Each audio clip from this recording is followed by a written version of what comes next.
Hi friends, ಎಲ್ಲರೂ ಹೇಗಿದ್ದೀರಾ? ಎಲ್ಲರೂ ಚೆನ್ನಾಗಿದ್ದೀರಾ ಅಂತ ಭಾವಿಸ್ತೀನಿ. Welcome to Digi skyline.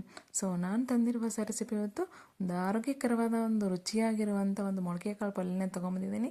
ಇದು ಎಷ್ಟು ಹೆಲ್ತಿಗೆ ಒಳ್ಳೆಯದು ಅಂದರೆ ಒಂದು ವಿಟಮಿನ್ಸು, ಫೈಬರ್ಸು, ಪ್ರೋಟೀನ್ಸ್ ಎಲ್ಲ ಇರುವಂಥ ಒಂದು ರೆಸಿಪಿ ಅಂತ ಹೇಳ್ಬೋದು. ತುಂಬ ಒಳ್ಳೆಯದು, ಮಕ್ಕಳಿಗೂ ಕೂಡ ತುಂಬ ಒಳ್ಳೆಯದು, ಡಯಟ್ ಮಾಡೋರಿಗೂ ಕೂಡ ತುಂಬ ಒಳ್ಳೆಯದು. ಸೊ ನೋಡಿ, ಒಂದ್ಸಲ ಮಾಡಿ ನೋಡಿ, ನಿಮಗೂ ಗೊತ್ತಾಗುತ್ತೆ ಹೇಗಿರುತ್ತೆ ಅಂತ. ತಡೆ ಹಾಕಿ ಬನ್ನಿ ನೋಡ್ಕೊಂಬರೋಣ ಹೇಗೆ ಮಾಡೋದಂತ. ಸೊ ಇಲ್ಲಿ ನೋಡಿ, ಒಂದು ಬಾಣಲಿ ತೊಗೊಂಡಿದ್ದೀನಿ. ಬಾಣಲಿ ಬಿಸಿ ಆದಮೇಲೆ 2 ಟೇಬಲ್ ಸ್ಪೂನ್ ಆಯಿಲ್ ಹಾಕ್ಕೊಂಡಿದ್ದೀನಿ. ಸೊ ಆಯಿಲ್ ಚೆನ್ನಾಗಿ ಒಂದು ಬಿಸಿ ಆದಮೇಲೆ ಸಾಸಿವೆ ಜೀರಿಗೆ ಕೂಡ ಹಾಕೋತಾ ಇದ್ದೀನಿ.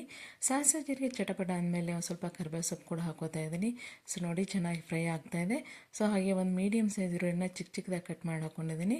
ಸೊ ತುಂಬ ದಪ್ಪ ಕಟ್ ಮಾಡ್ಕೊಬಿಡಿ, ಚಿಕ್ಕದಾಗಿ ಕಟ್ ಮಾಡಿಕೊಂಡ್ರೆ ಚೆನ್ನಾಗಿರುತ್ತೆ, ಪೇಸ್ಟ್ ಥರ ಬರುತ್ತೆ ಫೈನಲಿ ಅದಕ್ಕೆ. ಸೊ ನೋಡಿ, ನೀಟಾಗಿ ಫ್ರೈ ಮಾಡ್ಕೊಳ್ಳಿ, ಸ್ವಲ್ಪ ಗೋಲ್ಡನ್ ಕಲರ್ ಟರ್ನ್ ಆಗಬೇಕು. ಸೊ ಆ ಥರ ಒಂದು ಫ್ರೈ ಮಾಡ್ಕೊಳ್ಳಿ. ಸೊ ಹಾಗೆ ಇದಕ್ಕೆ ನಾನು ಒಂದು ಮೀಡಿಯಮ್ ಸೈಜ್ ಇರುವಂಥ ಒಂದು ಟೊಮೆಟೊನ ಅದನ್ನು ಕೂಡ ಚಿಕ್ಕದಾಗಿ ಕಟ್ ಮಾಡಿಕೊಂಡು ಹಾಕೋತಾ ಇದ್ದೀನಿ. ಸೊ ಎರಡು ಸೇರಿಸಿ ನೀಟಾಗಿ ಫ್ರೈ ಮಾಡಿ. ಸೊ ಇದು ಚೆನ್ನಾಗಿ ಸ್ವಲ್ಪ ನೀಟಾಗಿ ಫ್ರೈ ಆಗಬೇಕಂದ್ರೆ ಸ್ವಲ್ಪ ಉಪ್ಪು ಕೂಡ ಹಾಕೋಬೋದು ನೀವು. ಸೊ ಹಾಗೆ ಒಂದು ಟೀ ಸ್ಪೂನಷ್ಟು ನಾನು ಶುಂಠಿ ಬೆಳ್ಳುಳ್ಳಿ ಪೇಸ್ಟ್ ಕೂಡ ಹಾಕೋತಾ ಇದ್ದೀನಿ. ಸೊ ನೀವು ಬೇಕಿದ್ದರೆ ನೀವು ಫ್ರೆಶ್ ಆಗಿರುವಂಥ ಶುಂಠಿ ಬೆಳ್ಳುಳ್ಳಿ ಜಜ್ಜಿ ಕೂಡ ಹಾಕೋಬೋದು. ಸೊ ಹಾಗೆ 1 ಟೀ ಸ್ಪೂನಷ್ಟು ನಾನು ಹಸಿ ಖಾರ ಕೂಡ ಹಾಕ್ಕೊಂಡಿದ್ದೀನಿ, ಗ್ರೀನ್ ಚಿಲ್ಲಿ ಪೇಸ್ಟ್ನ. ಸೊ ನಿಮ್ಮ ಗ್ರೀನ್ ಚಿಲ್ಲಿ ಪೇಸ್ಟ್ ನಿಮ್ಮ ಹತ್ರ ಇಲ್ಲ ಅಂತ ಹೇಳಿದ್ರೆ ನೀವು ಖಾರದ ಪೌಡ್ರ್ ಕೂಡ ಹಾಕೋಬೋದು. ಸೊ ಚೆನ್ನಾಗಿರುತ್ತೆ ಗ್ರೀನ್ ಚಿಲ್ಲಿ ಹಾಕೋದ್ರಿಂದ.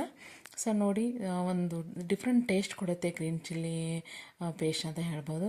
ಹೇಗೆ ಮಾಡೋದಂತ ಅದನ್ನು ಕೂಡ ನಾನು ವಿಡಿಯೋದಲ್ಲಿ ಹೇಳ್ಕೊಟ್ಟಿದ್ದೀನಿ. ಡಿಸ್ಕ್ರಿಪ್ಷನ್ ಬಾಕ್ಸಲ್ಲಿ ಲಿಂಕ್ ಕೂಡ ಹಾಕಿದ್ದೀನಿ, ನೋಡ್ಕೊಳ್ಳಿ. ಸೊ ಹಾಗೆ ಇದಕ್ಕೆ ಸ್ವಲ್ಪ ಅರಿಶಿಣ ಪೌಡ್ರ್ ಕೂಡ ಹಾಕೋತಾ ಇದ್ದೀನಿ.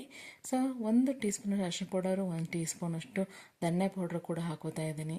ಹಾಗೆ 1 ಟೀ ಸ್ಪೂನಷ್ಟು ನಾನು ಗರಂ ಮಸಾಲೆ ಕೂಡ ಹಾಕೋತಾ ಇದ್ದೀನಿ. ಇದಕ್ಕೆ ಮಸಾಲೆ ಹಾಕೋದ್ರಿಂದ ಡಿಫ್ರೆಂಟ್ ಟೇಸ್ಟ್ ಕೊಡುತ್ತೆ, ಅದಕ್ಕೋಸ್ಕರ ನೀಟಾಗಿ ನೋಡಿ ಹಸಿ ವಾಸನೆ ಎಲ್ಲ ಹೋಗಬೇಕು ಮಸಾಲದು.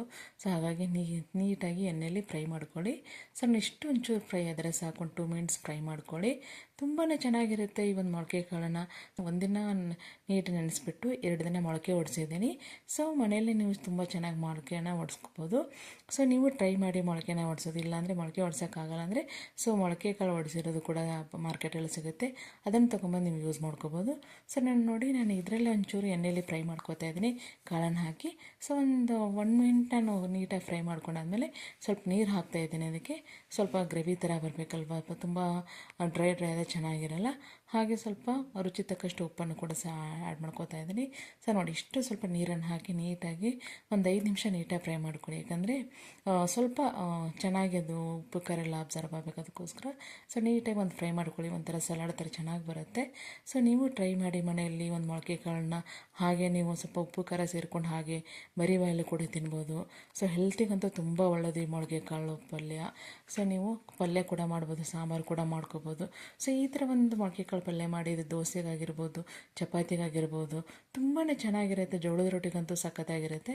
ಸೊ ಫೈನಲಿ ನಾನು ಕೊತ್ತಂಬರಿ ಕೂಡ ಆ್ಯಡ್ ಮಾಡ್ತಾಯಿದ್ದೀನಿ. ಸೊ ಕೊತ್ತಂಬರಿ ಆ್ಯಡ್ ಮಾಡಿಕೊಂಡು ನೀಟಾಗಿ ಒಂದು ಸಲ ಕಲಿಸ್ಕೊಳ್ಳಿ. ನೀಟಾಗಿ ಇದನ್ನೆಲ್ಲ ಕಲಸಾದ್ಮೇಲೆ 1 ನಿಮಿಷ ಬಡಿ, ಚೆನ್ನಾಗಿ ಅದು ಎಲ್ಲ ಸೇರಿಕೊಳ್ಳುತ್ತೆ ನೀಟಾಗಿ. ಸೊ ನೋಡಿ, ಫೈನಲಿ ಒಂದು ಪಲ್ಯ ರೆಡಿಯಾಗಿದೆ. ಸೊ ಇದನ್ನು ನೀವು ನೀಟಾಗಿ ಒಂದು ಚಪಾತಿ ಜೊತೆಗೆ ಸರ್ವ್ ಮಾಡೋದ್ರಂತೂ ಸಖತ್ತಾಗಿರುತ್ತೆ. ಜೋಳದ ರೊಟ್ಟಿಗಂತೂ ಒಳ್ಳೆ ಕಾಂಬಿನೇಷನ್ ಅಂತ ಹೇಳ್ಬೋದು.